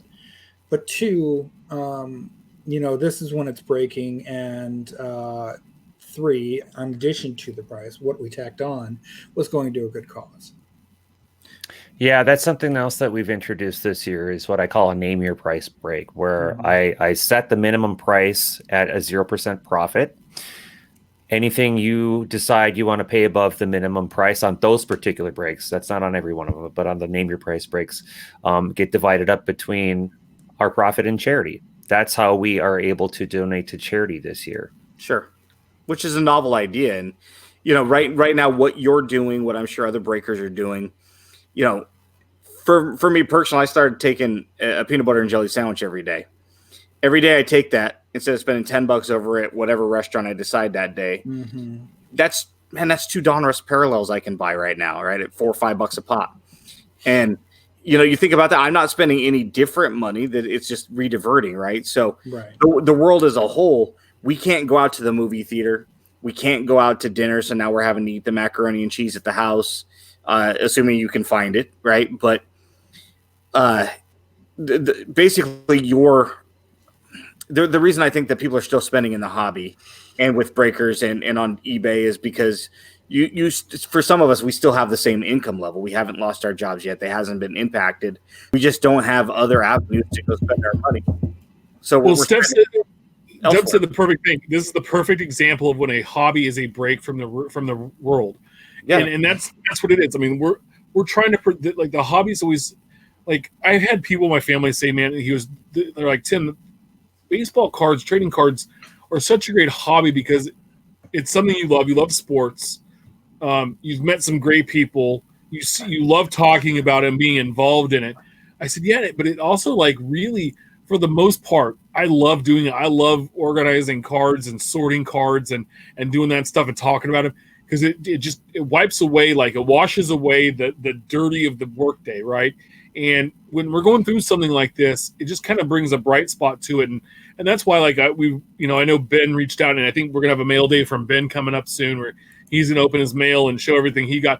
We're just trying to provide some of this more content so you can sit back and see what we're doing and what, we're experiencing and, trying to do some. I bought a bunch of junk wax boxes, and I'm going to be opening those throughout all this stuff. And, and so that's fun, but it's also a break being able to go and buy cards and get reacquainted with maybe some of the stuff that you have during this time. But that's why I like that we're providing that extra something to watch, because I mean, you can only watch so many Netflix shows or so many this, that, or other shows for people that are diehard sports fans. We've kind of had to go out and find a personality per se, or as this says. Day 6 of no sports. Watching birds fight over worms. Cardinals lead the Blue Jays 3-1. Social distancing. They're farther apart than that, though. You got to fit them in the screen. So you need the little sign on there that says, the scale is not, not to scale. Scale. It's closer than maybe farther away than appears on screen. Yeah, exactly. Definitely farther away. So we're talking about buying stuff. This is always interesting because I saw, oh God, my brain just stopped. Yeah. Chris, Gum? What's up? Stale gum? Yeah, stale gum. There we go. Thank you. Post about his white whale. Like, he just picked up a white whale. And so I wanted to know, you guys, what is your current white whale? And just to kind of give you an idea, if someone doesn't know what that is, it's an object that is relentless or obsessively pursued but is difficult to achieve. So, like, what is the card, your whole current holy grail card that you don't own that you're chasing down? So Chris, what's yours? First of all, my suggestion to anybody out there is to never call their wife their white whale. It does not go over well. I could call mine the brown whale. Don't do it. I actually have two, believe it or not. The first one would be a 2002 Bowman Chrome gold refractor auto of Mauer. Okay. I've got the base Chrome. Yeah, Molina, the catcher, the good catcher, Molina. Yeah. And besides that, I would. It's probably never going to end up in my collection, but I would love to have a complete 1961 Topps Minnesota Twins team set, PSA 5 or higher. Interesting. They're not impossible. Why? No, but on my budget, it is. Of course. Other than Killebrew, who else would be in that set that would be challenging to get? Bobby Allison, especially if you go for signatures, dude just did not sign. You got the high numbers of I think Julio Becker. Well, it seems that here. I have a suggestion. Why don't you buy into a Crackin wax break, and then you get a really good card. You flip it on the secondary market. Voila, self-sustaining hobby. Dub says his is telling me to buy my own break. I'm just trying to promote Crackin wax. Work with me here. Work with me. Hey, I said I'm not trying to fill spots tonight. I want to respect your show here. Oh, no, we're gonna have you plug away later. So don't. Yeah. Okay. Yeah. So Dub said faucet, plug away. Yeah, Dub said his is bland, but he would take a Jordan rookie, which that's an awesome one. It's not bland if that's something you really want, right? No, and that's obtainable depending if you want it like a grade. Like I would take a 1 or 2 Jordan rookie just to have it, right? Just it looks like it was someone's wallet card. I'd be okay with it. I'm sure, Chris, if you wanted to spend $100, you probably could get a 61 team set minus the Killebrew in a low grade, right? Raw, low grade. But that wouldn't be my white whale. But it wouldn't be your white whale. But Right. it's possible. So it just comes down to, what do you want? You want it graded in a certain grade or higher, and there's nothing wrong with that. So, hey, if Jordan's your guy, if a Trout's your guy, that's what you want. How about this? You tell Steph to bring it to Minnesota the next time. You then rob him, and then you can take his and have his set. But I would have to actually see him in person, which we know is never going to happen. So, because I've met him in person. It isn't all that great. And we don't endorse crime on the show. It's just that where I go in Minnesota and where he stays in Minnesota are two different parts of the state. I mean, we've been social distancing our whole lives. Indeed. It's like 6 hours apart. Look at you guys. No, looking at the checklist, you got the Twins team card that's in the higher series and the Earl Batey All-Star. Those two are probably going to be a bit harder to find. Killebrew is actually in the recent decent range, card number 80 for 61 tops. Hey, real quick, Deb wants to know if you were smelling that binder. Of course I was. It's after 9:30 now, so he's been having a little bit of sipping. Awake. I mean, if I really wanted to smell something, I'd go get the Killebrew hat, or just have Angela deliver it. So, Steph, what's your Holy Grail card? So I could easily say the T206 Walter Johnson, but something a bit more reasonable that I'm chasing. 97 Fleer, David Arias, rookie. Why is that such a white whale one? It's So a Fleer. Well, yes, it is, and it's that cloth feeling Fleer, but they released in 2 series, and the second series was later in the year. There's not as many produced, and it's David Ortiz's true rookie, so you're bidding against all of the Boston Red Sox fans. By the way, 97 Fleer feels like index cards you use for high school Spanish flashcards. Kind of, right? What does a card like that cost if you wanted to go buy one right now? So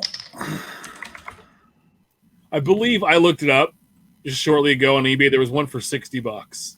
That's not bad. No. While he's looking his up, Ben, what's your white whale? The lifetime one would be the T206 Eddie Plank, which we know is never going to happen. There's 3 cards in the 1933 DeLong release that were Philadelphia A's, and I don't have any of the 3, so I would be happy to have one of the 3, so they kind of are tied. But they did Mickey Cochran, Jimmy Fox, and Lefty Grove. Usually with those releases that are pre-war, there's somebody on the checklist that is inexpensive and affordable in the $15 to $30 range. You can go out and nab just to say, I've got one. In this particular case, like the 1912 T207 brown borders are extremely tough to find, like affordable. I've got 2 of them. The DeLongs, though, it's Cochran, it's Grove, it's Fox. If you don't have $200, you're probably not coming home with one, and that's in low grade raw. So at some point, I would like to find one, but it's hard to have that money designated for something like that at the same time you find one that's affordable. Yeah. For what that's worth, that's maybe the second time I've taken that out of the protective holding. Now, Dub About the Mentality second time just that I've won DM'd me and said that his white whale is a 1991 Kent Herbeck. I don't know why he would say that. He's trolling Oh, at the same time. Look at True you. story. What had happened was so when we met up with Dub at the National, the first few times we met up with him, I gave him a huge stack of cards and said, when you unpack these and go to sort them, be careful. And I didn't explain that in the middle of them was an 82 tops Kent Herbeck card in the middle as he tunes out, in the midst of an entire stack of Ron Gant cards. So I told him, hey, I'm sorry, but they might tip over. They might fall over if you're not careful. That's nice. Wow, you guys are mean. Mine would be a 2006 intact, complete Topps Alex Gordon card. He one got that paid snuck by out. Gary Anderson. So Yeah, the one that snuck out of the factory wasn't supposed to be out. So not the cutout one, the blackout, whiteout, whatever. I want This the one. full card. Yeah. When you get a chance, ask Uncle Rich about that card. So what does something like that go for?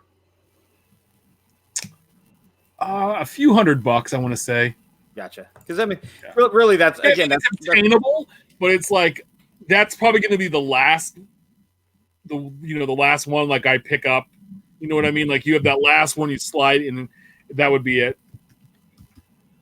So, yeah, that's what it comes down to when we're talking about our white whales, right?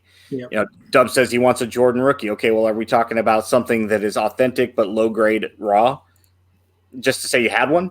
Or are you talking about a Gem Mint 10? Because, again, Chris, you want a 61 team set, you can get one low grade raw, right? It's not that expensive.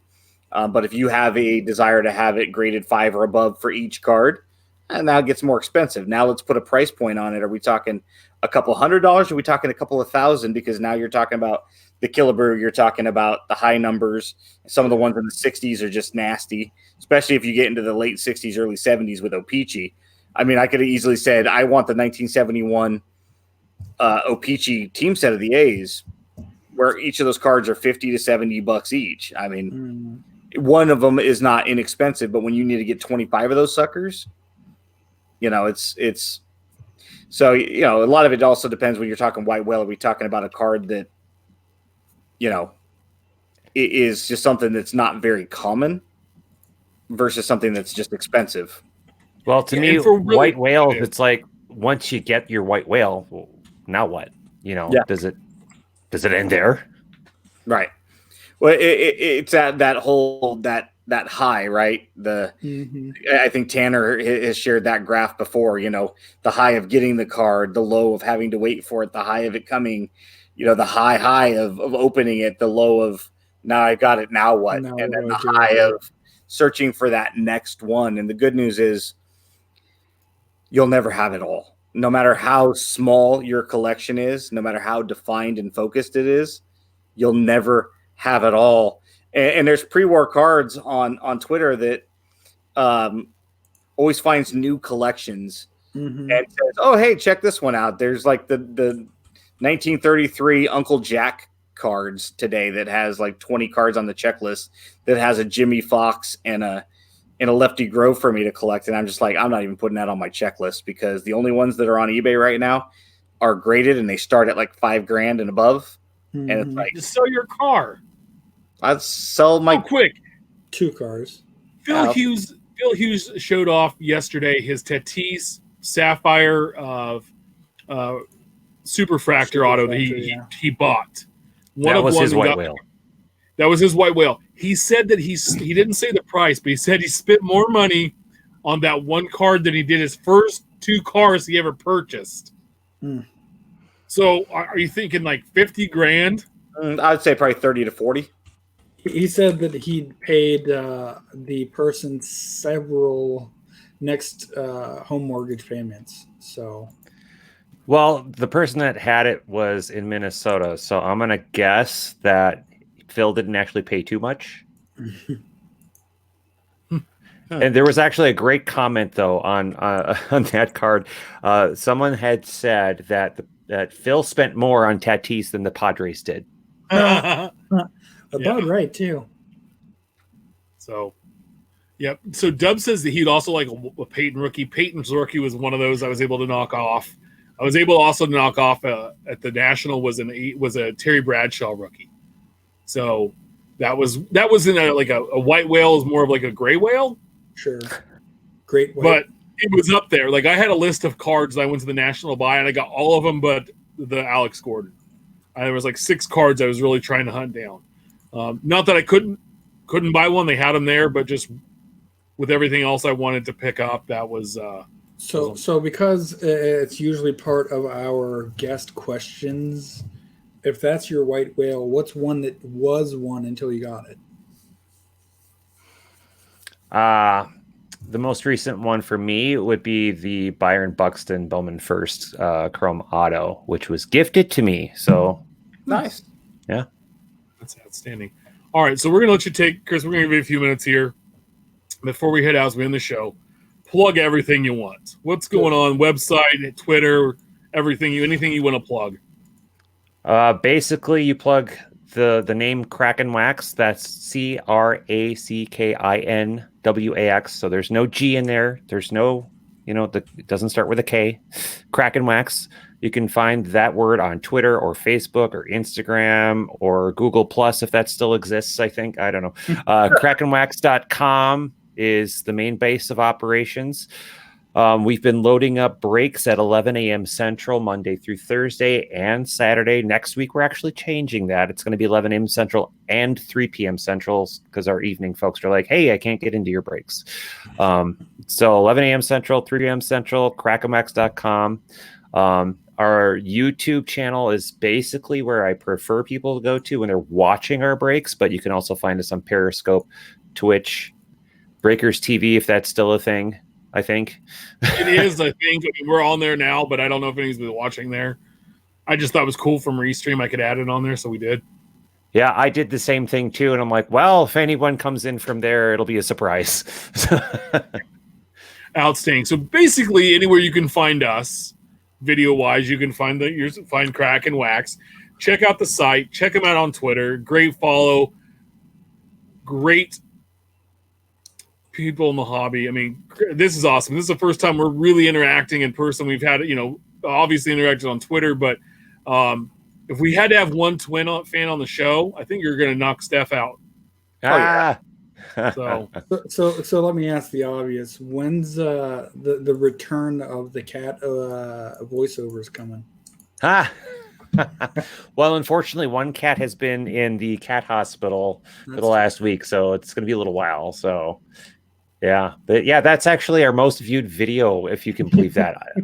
It's also the least liked video. I think we've accrued like hundreds of thumbs down on that video. Thanks, Dub. You guys have some other good stuff on there too. You and the missus. Where can we find her? Because she's a lot funnier than you are. First off, she is, and because of that, she's actually made her exit from social media as of recently. But if she ever does return, her Twitter handle is @literalquirk. Yeah, well, she never also.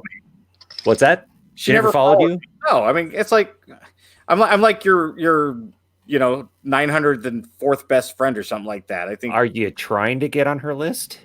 I'm sure just by knowing you, I'm there. So if you ever hear me say LQ, that's just my abbreviated version of Literal Quirk. But you guys have some good content on your YouTube page that is just breaking stuff like the top 5 worst releases of all time or ugliest card. If we ever get bored with our video production stuff, sometimes we kind of branch out. I've done like product review series called Gut Reaction.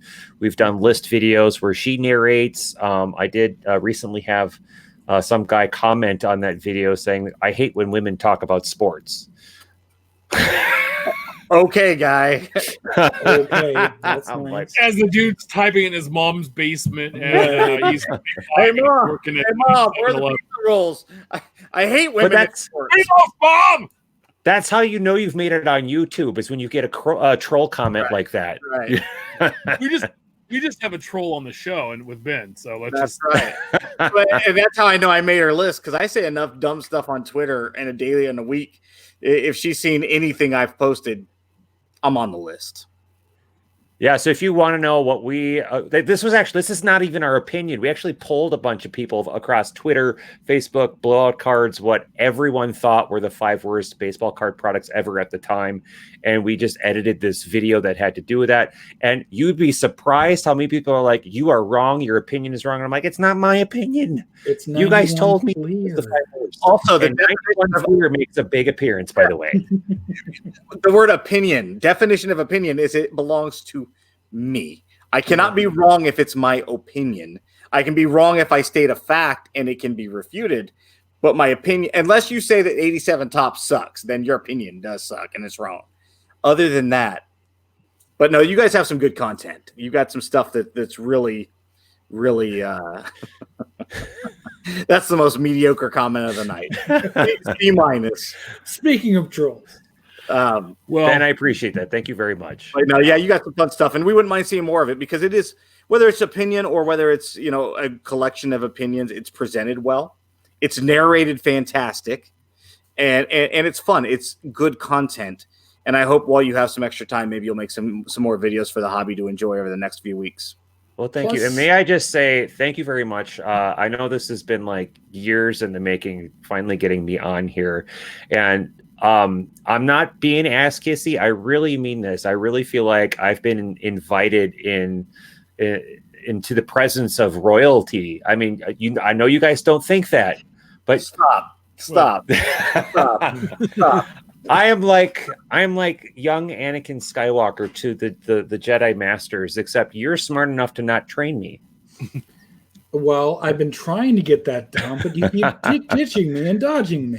So that must make Shep Darth Vader. I'm definitely the Emperor, the old curmudgeon. I think I'm the Ewoks. Wait, who's Jar Jar? Ben.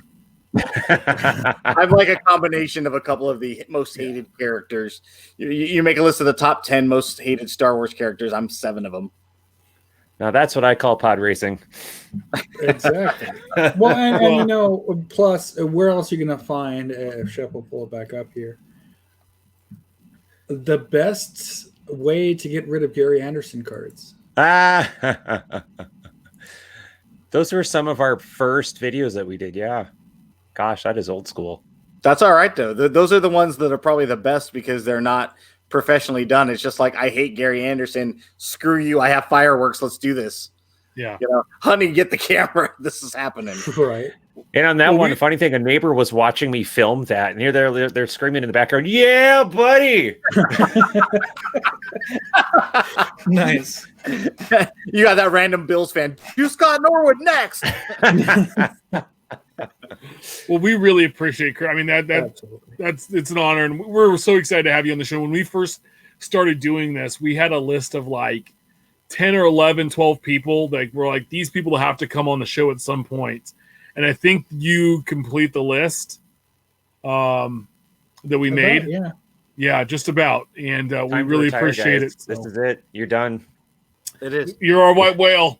This is the last show. We're ending it now. Cannot get any better than this. Goodbye. Goodbye.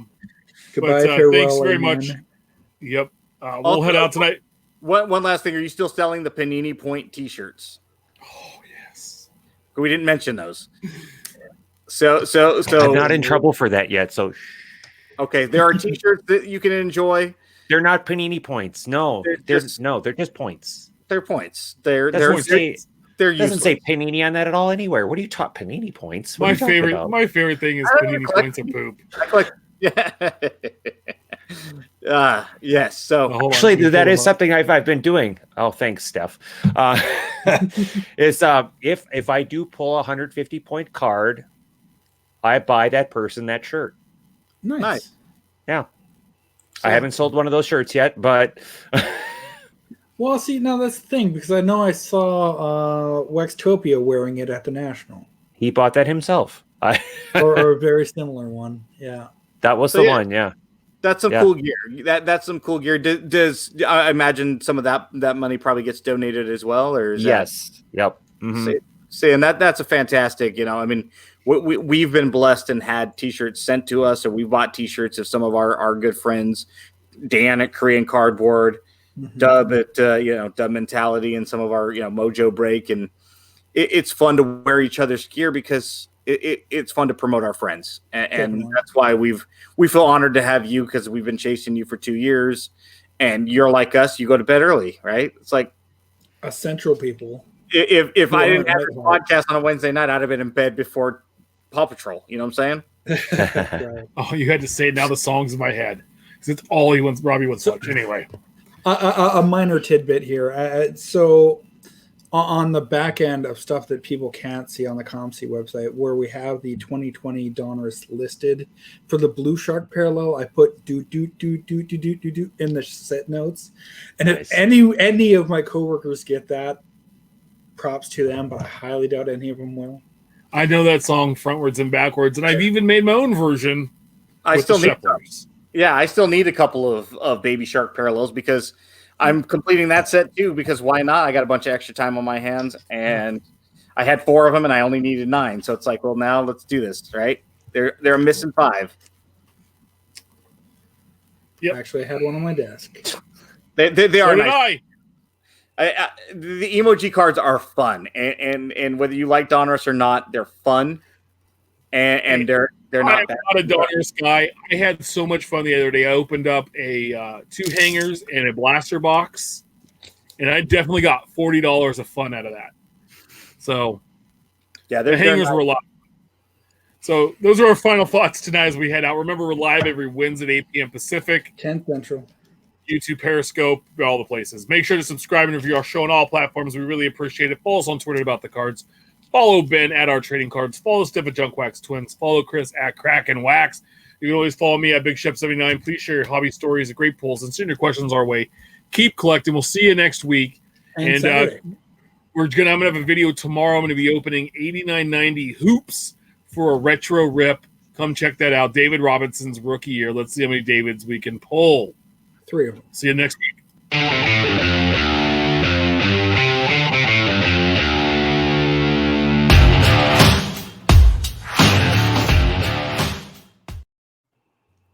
Thank you, gentlemen. That was great. Absolutely. It was amazing. We out, Tim?